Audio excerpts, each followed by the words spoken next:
My 17-year-old daughter poured every ounce of her being into earning a full-ride scholarship.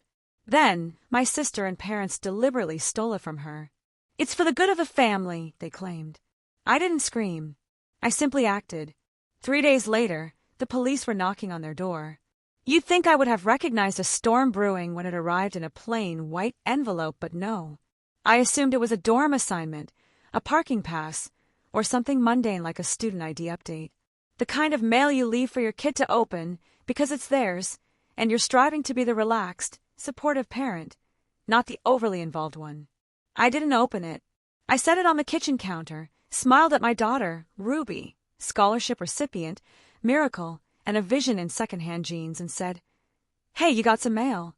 She glanced at it once and went silent. The envelope was thin, cheap, definitely not the kind of packaging that screams congratulations. More like, please complete this form, or notice of insurance lapse. Ruby didn't say a word. She picked it up, walked quietly down the hall, and vanished into her room. I went back to stirring dinner, pasta I think. I can't quite remember because that's when I heard her say, "Mom." Her voice cracked, sharp and sudden, like a branch snapping under immense pressure. I turned off the stove and followed her voice down the hallway.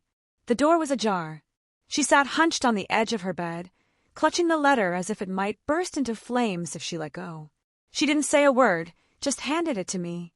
I had to read it twice before the words truly sank in. "We acknowledge your decision to decline the scholarship. Your award has been given to the next qualifying candidate." I let out a laugh, but it was hollow. The kind of breathless, disbelieving laugh that escapes when your brain simply can't compute what it's reading. I turned to Ruby. "You didn't decline anything, right?" She shook her head slowly, fists clenched so tight I thought she might bruise her own skin. Her eyes were already brimming with tears. "No," she whispered. "Why would I do that?" There was no doubt in my mind. Ruby had cried tears of pure joy when she received the acceptance. She baked brownies for the admissions committee, despite them being hundreds of miles away. She even framed the acceptance email. Declining that scholarship would be like torching a winning lottery ticket. I grabbed my phone and dialed the number listed on the letter, the financial aid office. I didn't even bother with pleasantries. While I was on hold, enduring some looping violin nightmare, Ruby sat beside me, stunned. No more tears, just frozen disbelief. Finally, someone answered. "This is Megan. How can I assist you?" I didn't waste time. "We just received a letter claiming my daughter turned down her scholarship. That's a mistake. She never did that." Megan didn't hesitate. "May I have her student ID number?" I gave it to her, imagining the slow click of betrayal with every keystroke. "We received a formal email from her registered address last week," Megan said. "The withdrawal has already been processed.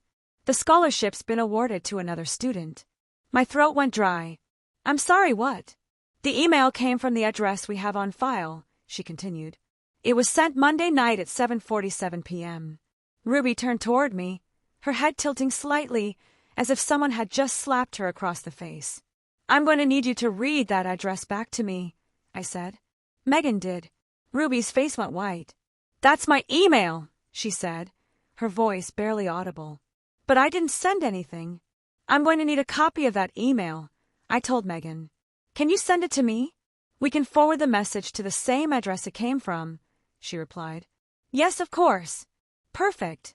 They were forwarding a fraudulent email directly back to Ruby's account, ensuring she'd never actually see the proof. And then she added the kicker. Sometimes students change their minds. If she had second thoughts, we can't just undo it now, especially after it's been reassigned. "She didn't withdraw," I insisted. Megan didn't flinch. Or if she did, I didn't hear it. She just continued, perky and professional. "If you believe there was an error, you're welcome to file a formal complaint, but once reassigned, it's rarely reversible." "Who got it?" I asked. "Who was the next candidate?" "I'm sorry, we can't disclose that." Of course, they couldn't. We hung up. Ruby didn't cry. Not right away. She just stared at the wall like it might blink first. Then she said quietly, I almost believed it. Thought it was real. But of course not. It was too good to be true. It broke something in me. Not because she was wrong, but because she'd said it, like she'd known all along. Like part of her had been waiting for the world to snatch it back. I put my arm around her. "We'll find a way," I said. But even as I said it, my voice shook because I didn't know how. We'd scraped by on part-time contracts and faith for years. This scholarship wasn't a bonus, it was the only plan. And somewhere, someone had stolen it, using my daughter's identity. The forwarded email hadn't arrived yet, but when it did, we'd know more. I didn't want to believe what my gut was already whispering. But the timestamp, the email, the fact that it had come from her own account. Something was wrong, terribly, deliberately wrong, and someone was behind it. I don't know what I expected to feel standing there in the living room, waiting for a fraudulent email to arrive. Probably not murderous rage. It wasn't just that someone had stolen my daughter's scholarship, it was how they did it. The sheer coldness of pretending to be her, typing out a withdrawal message like it was nothing, then hitting send and watching her future collapse like a house of cards. And they did it from her own account, her own email, her identity. The screenshot was still on its way. Ruby was checking her inbox every 3 minutes. I was pacing like a caged animal, chewing a cuticle I didn't even realize was bleeding. Neither of us said much. What could we say? We were still hoping it was a mix-up, a weird glitch, something dumb and technical and fixable. But somewhere in the back of my mind, the pieces were already lining up. And they weren't forming a glitch. They were forming Vivian. I didn't want to go there yet. So instead, I did what moms do when they're losing control. I rewound the tape and tried to explain it to myself that I grew up 2 years ahead of my sister, just close enough to be compared at every possible stage of life. Vivian was the golden one. Not that our parents were cartoon villains or anything, but there was always a second set of rules that followed her around. If I forgot to take out the trash, I was lazy. If she forgot, someone must have distracted her. If she cried, she was sensitive and needed comforting. If I cried, I was dramatic. And if we fought, don't use your little sister as an excuse. She's younger. You should know better. I learned early that protesting made things worse, so I stopped. Let her have the last cookie, the benefit of the doubt, the spotlight. Fine, whatever. I built my life outside the favoritism radius. We both grew up, had daughters at almost the same time. And for a while, I let myself believe things were different. Ruby and Chloe were close, genuinely close. Same school, same after-school programs, same goofy photos and matching pajamas. We raised them side by side, lived in the same town, shared babysitting tips, holiday tables. Our parents doted on them both, or almost both. It was subtle, like everything else. Ruby got praise for her kindness. Chloe got praise for her spark. Ruby was responsible. Chloe was a natural leader. Ruby did the dishes after family dinner. Chloe made everyone laugh and forgot the dishes. And somehow, that was just as valuable. And when Chloe messed up, when she got caught cheating on a vocab quiz or snapped at a teacher, it was stress, pressure, teenage hormones. When Ruby cried after a bad day, she was sensitive, needs to toughen up. So I brushed it off. They were kids, and the girls loved each other. Chloe came over for sleepovers. Ruby helped her with homework. They swapped books and inside jokes, and shared Spotify playlists like a pair of nerdy twins. Ruby even helped Chloe with her scholarship essays, because yes, both girls applied for the same full-ride program. It was a long shot, nationally competitive. We all knew there were tens of thousands of applicants, and maybe 50 spots. But they went for it together, side by side, cheering each other on. When the acceptance came through for Ruby, I screamed. Then I cried. Then I panicked a little, realizing she might actually be leaving, and I wasn't ready. But Ruby didn't do any of that. She just sat there quietly and said, "But what about Chloe?" I told her the truth. Chloe will be okay. This is your moment. A few days later, Chloe got her reply, waitlisted. You're first in line if someone drops out. Which, let's be honest, is academic speak for, don't get your hopes up unless someone dies. Ruby almost didn't want to celebrate. It just feels mean, like I'm gloating. I told her, you earned this. And Chloe's proud of you. And it seemed like she was. She came to the graduation party, just a quiet one at our house, nothing fancy. She hugged Ruby, told her, I'm happy for you. At least one of us made it. I thought that was the end of it, that we'd all move on. I didn't realize that would be the night everything started unraveling. The ping of an incoming email yanked me back into the present. Ruby opened it. Forwarded message. Scholarship withdrawal sent from her account. Timestamped Monday, 7:48 p.m. We both stared at the number. She blinked. That was the night of the party. We looked at the calendar. We looked at the clock on the screen.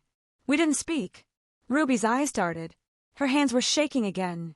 It was her, she whispered. It was Chloe. My heart dropped into my stomach. What do you mean? Ruby looked at me like she was watching herself realize it for the first time. She asked to borrow my phone. She said hers was dead, and she needed to call her boyfriend. A pause. I unlocked it for her. A longer pause. She was gone for 10 minutes. I didn't breathe. Neither did she. We just sat there in the quiet of that realization, watching the floor like it might offer a solution. I remembered watching them laugh together that night. I remembered Ruby doing Chloe's makeup, helping her pick out a dress, offering to take photos on the good phone, so Chloe would have better lighting. Ruby let her borrow her clothes. Let her borrow her confidence. Let her borrow her trust. And her phone. She didn't stab her in the back. She borrowed the knife. There's a kind of silence that comes after betrayal. Not the calm kind, the loaded kind. The kind where even your thoughts are whispering because they don't want to make it worse. That was our house the night Ruby remembered. She sat curled up on the couch, staring straight ahead like she was watching her whole life rerun through static. I sat across from her, holding the email, the one she supposedly sent from her phone. Sent while her cousin was borrowing it to call her boyfriend. The timestamp lined up. The tone lined up. The gut punch lined up. Only one thing didn't, the fact that Ruby never wrote it. She finally broke the silence. We'll never be able to prove it. Her voice cracked like it had given up too. She sent it from my phone. There's no chance. I looked at her, and maybe it was the deadness in her voice, or the way her shoulders had collapsed into themselves, but something in me snapped. Then we find a way. I didn't tell Ruby I was going to see my sister, Vivian. She didn't need to know. Not yet. I just said I had errands to run, and grabbed the car keys like it was a normal Tuesday. Like I wasn't driving across town to look my sister in the eye and ask her if she'd help destroy my daughter's future. The entire drive, I rehearsed what I'd say.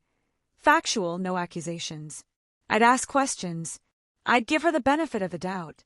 And then she opened the door with a smile like nothing had happened. Every ounce of restraint I had fell into the driveway. Hey, she said, what's up? I held up my phone. She stepped aside, letting me into the house. I didn't take a seat. I stood stiffly in her kitchen like someone collecting on a long overdue debt. This came from Ruby's email at 7:48 p.m., I said. Same night as her graduation party. Same time Chloe borrowed her phone. Vivian glanced down at the screen, then smiled faintly. Are you sure it wasn't just Ruby? I fixed my eyes on her, and that's when it hit me. She wasn't confused at all. She was stalling. She helped your daughter with her college essays, I said slowly. Let her borrow her clothes. Let her borrow her phone. And now Ruby's scholarship is gone. Vivian gave a little shrug. Just like that. A shrug. When your daughter was helping mine, it wasn't really help, was it? I continued. She already knew they were competing before Chloe even realized it. I blinked in disbelief. I'm sorry, what? She kept saying how guilty she felt that Chloe didn't get in. Vivian said casually. Why would she feel guilty if she hadn't done something wrong? It was like watching her through a layer of glass, like I was stuck in one of those dreams where nothing added up and the ground could drop away at any second. What are you trying to say? I asked. She leaned back against the counter. Nothing. Just that the winner's the one who gets the last word. That was it, the moment I knew. She hadn't just let it happen. She'd actively helped. And if Chloe was clever enough to send that email and not get caught, then Vivian was sharp enough to cover her tracks. But there was one thing even Vivian hadn't anticipated. I'm a mom, and we don't forget anything. The realization came while I was washing my hands. Our backyard security camera. Motion activated. Full audio. Chloe had stepped outside during the party, saying she needed a quiet spot to call her boyfriend. She hadn't gone far with Ruby's phone, just out onto the patio. Just long enough. I opened the camera app. There she was. Chloe walking out the back door, phone in hand. 7:46 p.m. You couldn't clearly see it was Ruby's phone in the video, but one thing was obvious. It wasn't Chloe's. Different make, Wrong case. Definitely not the one she always carried. She stared at the screen for a bit, tapped a few times, then made a call. 7:50 p.m. She walked in a slow circle, laughed, said, "Yeah, I'll let you know," and strolled back inside. Ruby's phone log confirmed it. One outgoing call to Chloe's boyfriend, made moments after the email had been sent. She'd sent the email and followed it up with a call. One action to conceal the other. It wasn't quite a smoking gun, but it was close enough to load one. I showed everything to Ruby. The video, the timestamp, the phone log. She sat motionless, hands folded in her lap. "It won't matter," she murmured. "They'll just say I let her send it, or that I changed my mind and now I'm trying to blame her." She was right. That's exactly what they'd say. So I didn't argue. I turned to the kitchen table and opened my laptop. "What are you doing?" she asked. "I'm filing a complaint with the university," I said. She stared. "And after that, I'm filing a police report. Impersonation, fraud, academic sabotage. Call it whatever you want. But it was theft. They didn't just take her phone. They stole her future. I uploaded the footage, attached screenshots, filled in the timeline, and then picked up my phone to call the local police department's non-emergency line. I'd like to report impersonation and digital fraud," I said. "Who's the victim?" "My daughter. She's 17, and she didn't just lose a scholarship. She was targeted. I didn't cry that night. Ruby went to bed early. I tucked her in like she was 5 again, kissed her forehead, told her it wasn't over. Then I sat in the kitchen with a cup of coffee I didn't drink, and watched the status bar on the university portal spin in place. "We've done everything we could," I whispered. "Now it's up to them." But the truth was I wasn't waiting. I was getting ready. You'd think by this point I'd be used to betrayal, that there'd be some emotional scar tissue, that after watching my daughter's scholarship get stolen in slow motion by people we trusted, nothing could really surprise me anymore. But that's the funny thing about damage. It never breaks the same place twice. And the worst crack was still coming. I didn't know it yet. I thought the damage had already been done. 3 days after I filed the reports, my phone rang. No greeting, no preamble, just Vivian. "You sent the police to my house." Her voice was sharp and steady. Not shaken, not wounded, just controlled rage. The kind people save for property damage or parking tickets, not fraud. "You think that's how you handle something like this? By involving strangers?" I opened my mouth, closed it again. There was no point reminding her that I had come to her first. She wasn't interested in facts. She wanted outrage. "Chloe's been crying. You scared Mom. She thought someone had died, and you didn't even have the decency to warn us. You just made us a public spectacle." I leaned back against the kitchen counter and looked at the tile. One of the corners was cracked, just like this conversation. "I have to go," I said. I hung up before she could answer. And then I stood there for another full minute, holding my phone like it might vibrate back into meaning. Mom and Dad were there, I whispered. Ruby was in the next room, refreshing her inbox. The university still hadn't replied. She looked up. "What?" "Nothing," I lied. "Get your shoes. We're going to see Grandma and Grandpa." She blinked. "Yeah, we brought pancakes." Because we were the type of people who brought pancakes to a confrontation. Because Ruby believed they would listen if we were calm. Because I believed, at least half-deludedly, that our only challenge would be convincing them that if we just walked them through it gently, they'd understand. They'd take our side. They'd be shocked. They'd hold Ruby and say, "We didn't know, we're so sorry, God, we were stupid." They greeted us like it was any other morning. Puffy hugs. My mom commented on Ruby's new shoes. My dad asked if we wanted orange juice. We sat at the kitchen table. I pulled out the folder. "Before we say anything else, we need you to look at this." They did, quietly, with too much composure. First the email, then the timestamp, then the security footage of Chloe outside with Ruby's phone, the call log, every page in order. Ruby sat beside me, hands folded, knuckles white. She looked like she was trying not to breathe too loudly. When my mother finally spoke, she didn't look at me. She looked at Ruby. "She's just a child." That's when I knew something was fundamentally wrong. "She's 17, I said, "and she committed fraud." My father set down the papers. "She made a mistake. Maybe a poor decision, but she's a good kid." I blinked. "You think she did it?" They looked at each other, then back at me. "We thought you might come," my mother said. "We've talked about it. All of us." The words hit like glass, shattering all of us. "Vivian, after you told her what you found." I couldn't move. My jaw clenched so hard it clicked. "You knew." "We didn't do anything," my father said quickly. "We just agreed." "Agreed to what?" My mother didn't flinch. "That Chloe needed it more." Ruby stood up. Her hands were shaking now. "You helped her take it from me." "No one took anything." My mother snapped, voice rising for the first time. "It stayed in the family." That's when I stood too. It didn't stay in the family. It was stolen. She was devastated, my father said. "We knew you'd take it badly, so we didn't say anything." "She's not as strong as Ruby," my mother added. We thought Ruby would understand. And Ruby made a small sound like laughter without joy. "So, you just let her lie?" "We didn't want this to get ugly," my father said. "You involved the police. What did you think would happen?" "I thought," I said, my voice low, "that I'd find out who betrayed us." "You already knew," my mother said. I looked at her, really looked, and something inside me shut off, like a switch. We left without finishing the pancakes that night. I blocked their numbers. All of them. No speeches, no texts, no goodbyes. I just hit the button and watched the screen go clean. Ruby didn't speak for hours. Then she opened the family group chat, scrolled until she found the last message from my dad, some meme about family loyalty. She uploaded 4 files, a screenshot of the withdrawal email, a screenshot of the call log, a still frame from the security video, and a short message. Chloe sent the email from my phone. Vivian helped. Our grandparents knew. This is what happened. You can believe it or not, but this is what happened. She didn't wait for a response. We both knew we wouldn't get one. The university still hadn't responded. Ruby was called in twice more for follow-up clarification. The start of term was 5 days away. We had nothing.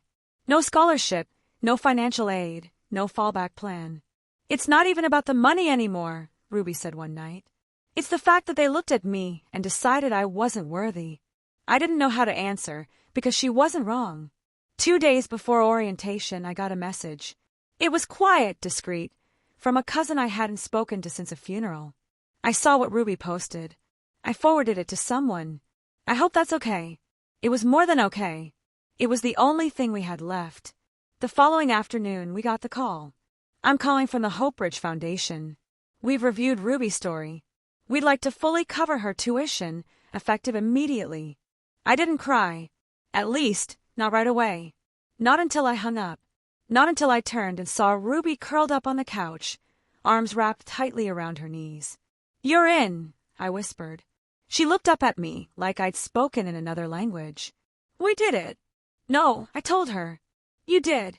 The next morning, she zipped her bag and stood by the door. "I really thought they broke me," she said. I looked at her, exhausted but unshaken, steady and strong. "Then look at yourself now." The investigation moved quickly. Within weeks, Chloe was formally charged with computer misuse, identity theft, and academic misconduct. The university expelled her and voided the scholarship altogether, pending final outcomes, but effectively done. She was barred from receiving any future academic funding. Her name was added to a list no parent ever wants to see. And then came the twist no one saw coming.